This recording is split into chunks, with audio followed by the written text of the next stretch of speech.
അടിപൊളിയായിട്ടൊരു പിസ്സയുടെ recipe ഉണ്ടല്ലോ. അപ്പോൾ നമുക്ക് വീട്ടിൽ തന്നെ ചെയ്തെടുക്കാൻ പറ്റിയ ഒരു അടിപൊളി റെസിപ്പിയാണ് കേട്ടോ. ഒരു ഇളം ചൂടുവെള്ളത്തേക്ക് കുറച്ച് ഈസ്റ്റ്, ഈ ഒരു ഈസ്റ്റാണ് ഞാൻ എടുത്തിട്ടുള്ളത്. അത് 2 ഇതെടുത്തിട്ടുണ്ട്. ആ അടപ്പിന് 2 എണ്ണം കേട്ടോ. പിന്നെ കുറച്ച് ഉപ്പും കുറച്ച് പഞ്ചസാരയും കൂട്ടിയിട്ട് അടച്ച് വെച്ചിട്ട് ഒരു 10 മിനിറ്റ് വെക്കുക ഇളം ചൂടുവെള്ളത്തിൽ. പിന്നെ അത് ഇതാ മൈദയിൽ ആ വെള്ളം കൊണ്ട് വേണം നമ്മൾ മൈദ കുഴച്ചെടുക്കാൻ കേട്ടോ.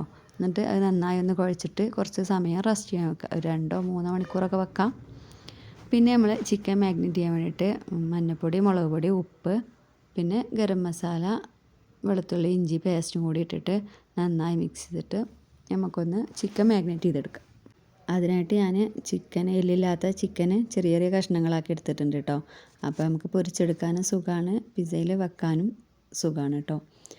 അപ്പോൾ അങ്ങനെ അതൊന്ന് മാഗ്നേറ്റ് ചെയ്തിട്ട് അടച്ചു വെക്കുക. പിന്നെ പിസ്സയ്ക്ക് വേണ്ടൊരു സോസ് ഞാൻ ഉണ്ടാക്കുന്നുണ്ട്. അതിന് വേണ്ടിയിട്ട് തക്കാളി, ഉള്ളി, കുറച്ച് വെളുത്തുള്ളി എടുത്തിട്ടുണ്ട്. തക്കാളി ഞാനൊന്നിങ്ങനെ മുറിച്ചിട്ടിട്ടുണ്ട്. അത് അതിൻ്റെ തോല് പെട്ടെന്ന് വരാൻ വേണ്ടിയിട്ടാണ്.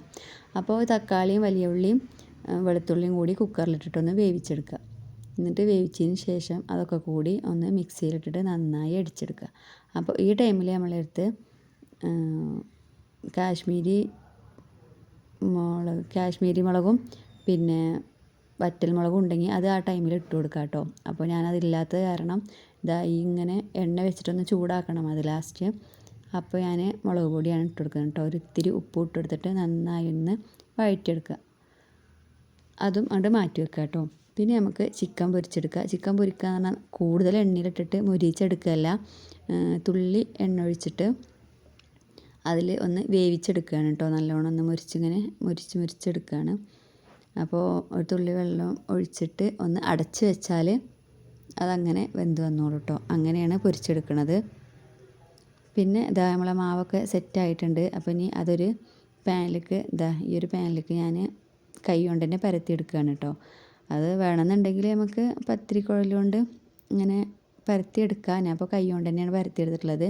പിന്നെ ഒരു ഫോർക്ക് ഉപയോഗിച്ചിട്ട് നമുക്ക് നന്നായിട്ട് ഹോൾട്ട് കൊടുക്കാം. പിന്നെ നമ്മൾ ഉണ്ടാക്കി വെച്ച സോസ് ഉണ്ടല്ലോ, അത് അതിലേക്കൊന്ന് ആഡ് ചെയ്ത് കൊടുക്കുക. പിന്നെ അതിന് വേണ്ട സംഭവങ്ങളൊക്കെ ഞാൻ സവാളയും ക്യാപ്സിക്കവും തക്കാളിയാണ് ഇട്ട് എടുത്തിട്ടുള്ളത്. പിന്നെ ചിക്കനും. എൻ്റെ അടുത്ത് ഈ ഒരു ചീസ് ഉള്ളിട്ടുണ്ടായിരുന്നു. അപ്പോൾ അത് ഞാൻ ആ ചീസാണ് വെച്ചെടുക്കുന്നത്.